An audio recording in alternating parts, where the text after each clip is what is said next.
This is a story about one of the most turbulent lives that has ever been lived. The life of Jesse Livermore, one of the greatest stock traders of all time. Jesse Livermore is one of the most famous stock investors of all time. He was working at brokerage firms and he began to learn and became a pioneer, basically, of learning how to short stocks. Shorting stocks is when you borrow a stock from another person with the intent to return it at a lower price, therefore pocketing the difference or making the profit from being able to buy the stock back and replace it at a lower price.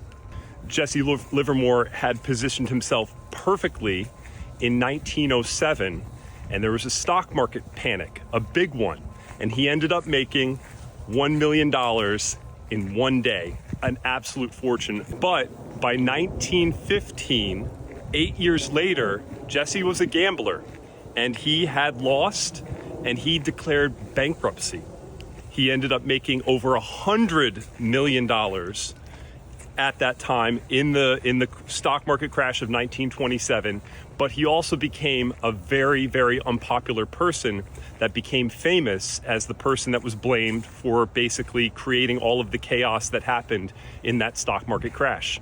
Jesse again lost his entire fortune, declared bankruptcy after all of this, after making all of this money again.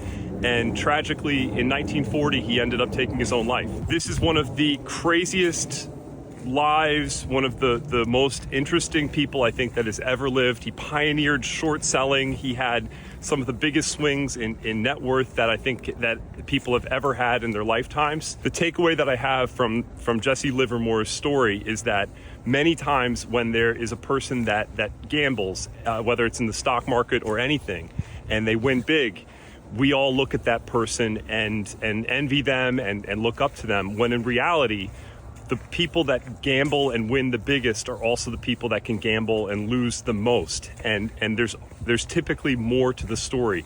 So modeling your life or modeling your investing after gamblers is not always a great idea.